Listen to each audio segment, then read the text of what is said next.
Natalo nga ang Barangay Ginebra sa Game 7 semifinals match-up nila kontra sa sister team nilang San Miguel Beermen. At nadismaya nga itong si Jamie Malonzo dahil nasayang nga lang daw ang effort na game-winning shot ng team captain nilang si L.A. Tenorio sa Game 6. At i-announce na nga din ni Teniente Tenorio ang kanyang retirement bago ang PBA 50th season ayon mismo sa kanya. Pero matunog nga ngayon na nasa may trading block nila itong si Maverick Misi at Jeremiah Gray. Kaya't narito nga ang mga players na tatargetin nilang makuha ngayong PBA off-season. Top 5, Christian Standhardinger. Si Bulldozer nga ay 2 conference nang hindi naglalaro sa PBA. Ito ay matapos siyang magretiro bago mag-umpisa ang PBA 49th Commissioner's Cup. Ito nga ay dahil ayaw niya naman talagang maglaro sa Jeep. Dahil in the first place nga ay ayaw naman talagang magpa-trade ni Standhardinger sa Jeep dati.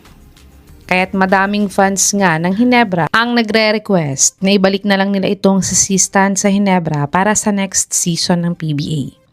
Nag-average si Standhardinger ng 15.2 points, 8.4 rebounds, 3 assists, 52 field goal percentage, at 50% free throw shooter sa last PBA 49th Governors Cup niya.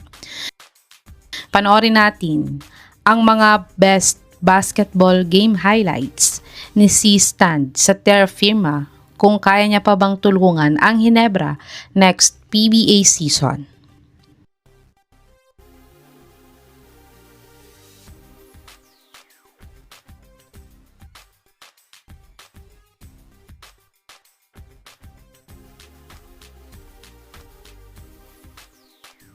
Top 4, Kemar Carino. Hindi nga naglaro itong si Carino buong PBA 49th Philippine Cup. Ito ay dahil nagsuffer nga daw siya ng ACL injury sa kanilang practice ayon sa kanyang coach sa Jeep. Pero madaming fans ang nagsasabing baka inihahanda na nga siya for trade at ayaw nang paglaruin para hindi na siya ma-injury talaga. At isa nga ang Barangay Ginebra sa mga interesado na makuha itong si Carino. Uma-average si Carino ng 6.2 points, 5.5 rebounds, 1.2 assists, 1.5 blocks, 25% 3-point shooter, at 65% free throw shooter sa PBA 49th Commissioner's Cup niya. Panoorin natin ang maikling basketball game highlights ni Kemar Carino sa Terra Firma kung mapapalabas nga ba ni Coach Tim ang buong potential niya.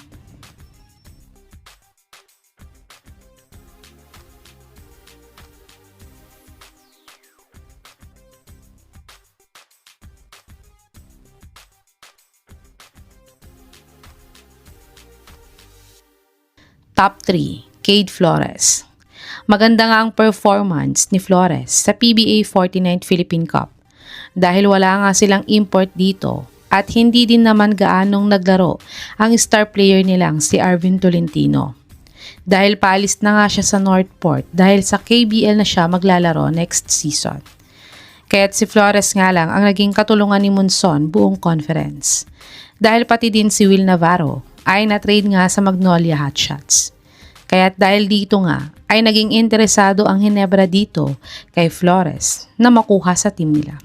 Nag-average si Cade Flores ng 9.7 points, 6.8 rebounds, 1.3 assists, 1.2 steals, 58 field goal percentage, at 52% free throw shooter sa PBA 49th Philippine Cup. Panoorin natin ang mga best game highlights ni Cade Flores kung pwede nga ba siya sa triangle system ng Ginebra.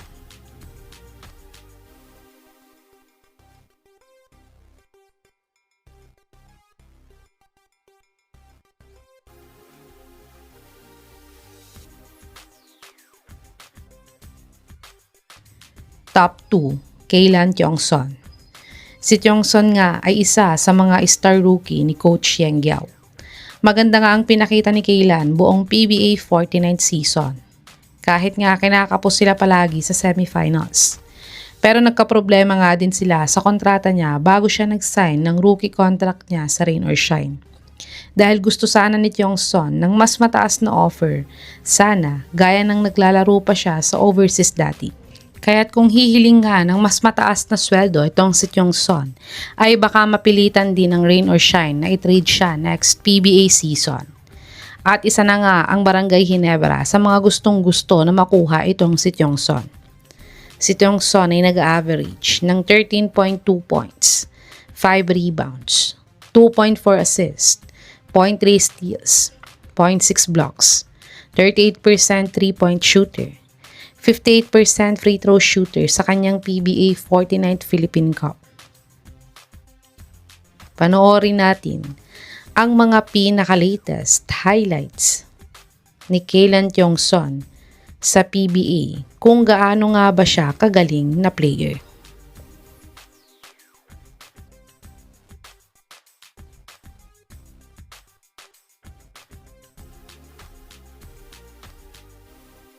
Top 1, Kai Balungay. Si Balungay nga ay isa sa mga rising star ng Phoenix Fuel Masters. Pero napapabalitaan nga ang Phoenix team sa mga gusto ng ibenta ang franchise nila sa PBA. Kaya't kung maibibenta nga ang team na to next PBA season, ay pwede nga muna nilang ibenta din ang iba nilang star players para bumaba ang presyo ng franchise nila. Kaya't isa nga si Balungay sa mga pwede nilang i-trade kapalit ang mga role players o pa-retired o patapos na ang kontrata na players. At isa nga ang Ginebra sa may kailangan ng size at galing ni Balungay sa PBA 50th season. Si Balungay ay nag-average ng 16.1 points, 9.8 rebounds, 1.1 assists, 0.6 steals, 0.5 blocks, 62 field goal percentage, 63% free throw shooter sa kanyang PBA 49th Philippine Cup. Panoorin natin ang isa sa mga best game highlights ni Kai Balungay sa Phoenix kung pwede nga ba siya sa sistema ni Coach Tim Cone.